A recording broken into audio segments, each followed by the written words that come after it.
Hello, Mr. Joseph, and thank you so much for taking your time and joining our show today. You're welcome. Normally, we will have a short introduction about you, but you have just arrived in Vietnam, so could you please share with us some information about yourself? Yeah, I'm 43 years old. I'm a director of a museum in Germany, an archaeology museum, and we often do special exhibitions about foreign countries, and we are very excited to present an exhibition about Vietnam in 2014. So, is it your first trip to Vietnam? No, it's already the third trip, and I like Vietnam very much. I was here 2 years ago the first time, and I saw a little bit of Hanoi, a little bit of Ho Chi Minh City and the Ha Long Bay, beautiful, and but I haven't seen much of the rest, and I want to continue traveling through Vietnam in the following years. Some days recently, a lot of newspaper and a lot of public press talk about the conference between Vietnam and Germany to open a new exhibition in 2014 about the Vietnam archaeology. So could you share with us about the idea of this exhibition and also the conference? Yeah. A colleague of mine has been here several years ago, and she was so enthusiastic when she came back. She was fascinated by Vietnam, and when we then saw in books the brilliant artifacts that you have here in Vietnam, the idea was planted in our hearts to make an exhibition about Vietnam in Germany. And there are many Vietnamese people living in Germany, and that would be great to show them very nearly their culture and their heritage. It will be the very first exhibition about the archaeology of Vietnam in Germany in general and in your museum in particular. Both. It's the first exhibition about archaeology in Germany. There have been some small ones in Europe, but not in the complexity that the times from the Stone Ages nearly to today time will be shown in one exhibition that will move through three posts in Germany. In Herne it will begin, then it's in the west of Germany, then it will move to Mannheim in the south, and then to Chemnitz in the eastern part of Germany. There will be a series of different exhibition of the archaeology of Vietnam in Germany. It will be the same exhibition that will move from one place to the other. So the Vietnamese people stay in Germany will have the chance to look at the national archaeology. Yes, exactly. That was the idea. Yeah. From February the 29th to March the 2nd, an international conference on Vietnamese archaeology was held in Hanoi, jointly organized by the German partners and the Ministry of Cultural, Sports and Tourism, the Cultural Heritage Department, and the National Historic Museums. The conference attracted many overseas and domestic archaeologists and scientists. A series of lectures on Vietnam history and archaeology also took place, airing a number of different points of view. The conference focused on Vietnam's rich culture, ranging from the Đông Sơn culture in the north, the Sa Huỳnh culture in the central region, and the Ốc Eo culture in the south, as well as updates on research currently being carried out on the Thăng Long Citadel and Đại Việt State. The highlight of the conference were the cultures of northern Vietnam with its Đông Sơn culture, as well as the current research on the royal citadel of Thăng Long.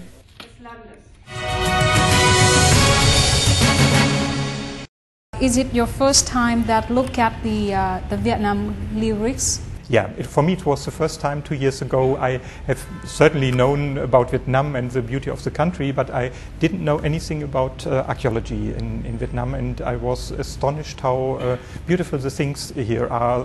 For example, Thăng Long, the imperial palace with all the findings, the terracottas, and that I did not know that there was something that brilliant here in the ground. So what are your comment on those the value of those archaeology relics of Vietnam? it's great what archaeological heritage you have here in the ground, and there are so many excavations that of what we heard from the Vietnamese archaeologists. There's so much to do, so much to excavate that is still lying in the ground. So why the exhibition will focus on the lyrics of Thăng Long, Hanoi? Because Thăng Long, the imperial palace, is so famous. It's UNESCO World Heritage in 2010, and the findings are great. And that was the idea, to put that in the focus, but even to look back to the Dong Song cultures and to Champa, Op Eo, all the cultures here in Vietnam, but to focus on Thăng Long. What do you think about the meaning of those exhibitions of the Vietnam archaeology in Germany? I think and I hope that there will be and become an exchange between German archaeologists and Vietnamese archaeologists, that they can talk about how do we work in Germany, how do the Vietnamese works.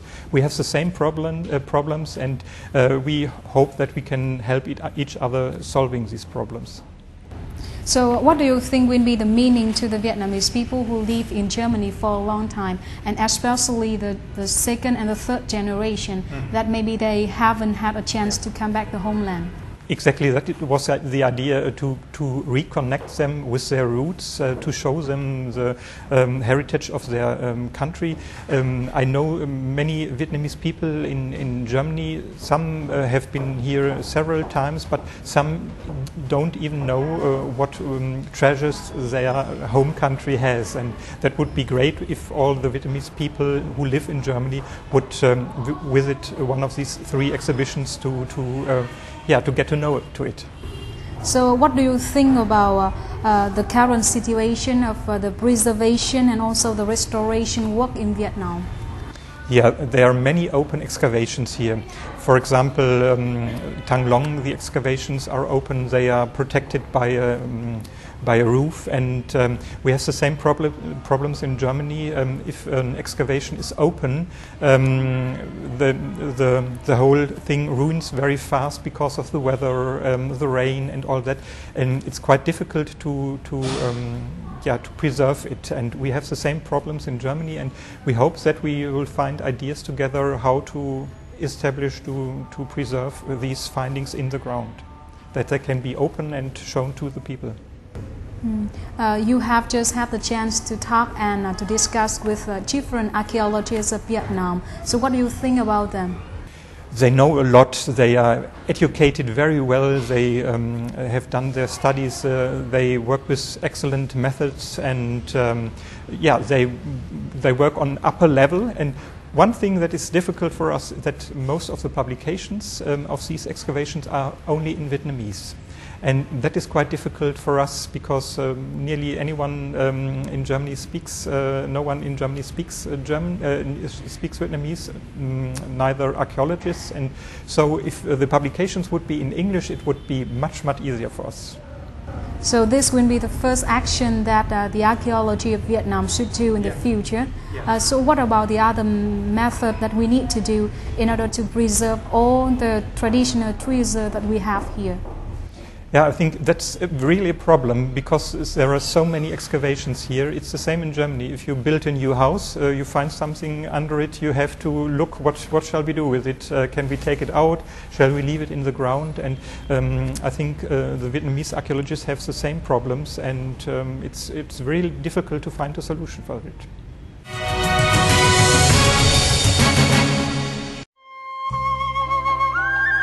A display of Vietnamese preserved archaeological items will take place in Germany in 2014 and 2015, making contributions to promoting the Southeast Asia countries' culture and tourism to foreign friends. A memorandum of understanding was signed between the Vietnamese Ministry of Culture, Sports and Tourism and the German Embassy in Hanoi on February the 28th. As a preparatory step for the important event. The planned exhibition will be hosted by 3 German museums: the Museum of Archaeology in Herne, the Race and Hand Museums in Mayan, and the Museum of Archaeology and History in Canis.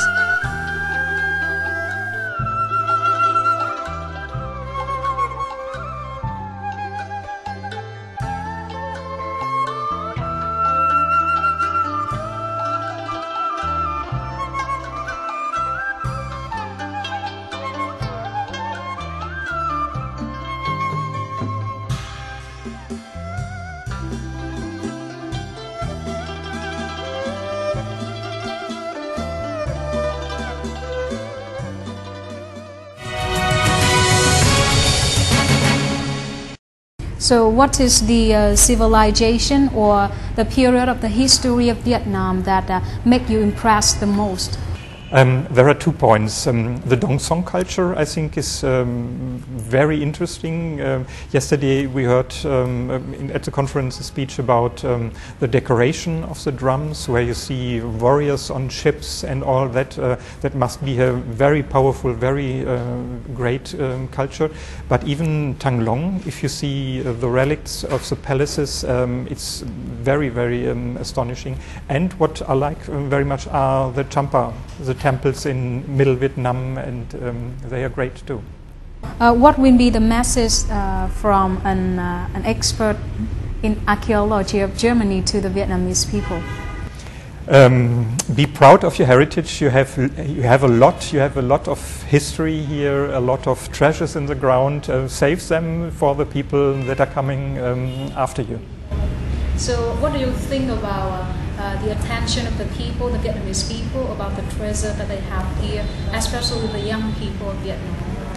I don't know if many young people go to museums here. I did not have the possibility to see it, and it's in Germany we try to bring pupils, small pupils into museums that they get to know. It's not boring, but it's very interesting, the stories that we can tell us, and I hope it will be the same here in Vietnam. So a little bit deeper into the story, but we're really curious about the way you will organize exhibition in Germany. For example, how could you transport all the relics from Vietnam to Germany? Yeah, they have to be transported by plane. By ship it would be too dangerous, and we hope to find an air cargo firm that will transport the objects for us to Germany. So through this conference and through the cooperation between Vietnam and Germany this time, do you think that the two countries will stay closer, especially the expert of each country like you and the Vietnamese archaeologists? Yeah, I'm sure that the contract, we have changed so many cards, we will surely be in contact, and that would be great if it could be very deep, the collaboration. And I think not only on part of the archaeology, there are many contacts, even economy, and the German Chancellor Angela Merkel has been in Vietnam not long ago, and I think there will be many contacts between our countries. So for yourself, what will be your plan to come back to Vietnam and work deeper into the archaeology of Vietnam? Yeah, but next time I will come back in a few months. I think I want to see more of the country. A little bit Mison, for example. I've never been there, and other places. And I want to travel a little bit around to see the beautiful country, Vietnam. So once again, thank you so much for taking your time and sharing with us today. You're welcome, and thank you. Xin được cảm ơn ông Joseph cùng biên tập viên Minh Ngân với cuộc trò chuyện hết sức thú vị vừa rồi. Còn bây giờ xin mời quý vị cùng gặp lại biên tập viên Nguyễn Tùng để cùng đến với câu chuyện hội nhập ngày hôm nay. Cảm ơn Huệ Chi. Thưa quý vị và các bạn, Việt Nam có hàng nghìn làng nghề và mỗi làng nghề có lịch sử hình thành và phát triển khác nhau. Từ những hộ sản xuất đơn lẻ đến nay đã có những doanh nghiệp quy mô. Từ việc chỉ sản xuất một vài sản phẩm đến nay sản phẩm của làng nghề đã rất đa dạng và vượt khỏi ranh giới làng nghề để đến với người tiêu dùng trong cả nước, hiện diện ở nhiều quốc gia trên thế giới. Đó chính là làng nghề đúc đồng Đại Bái, tỉnh Bắc Ninh. Và sau đây xin mời quý vị và các bạn cùng theo dõi câu chuyện hội nhập ngày hôm nay để cùng tìm hiểu về hướng phát triển của làng nghề này.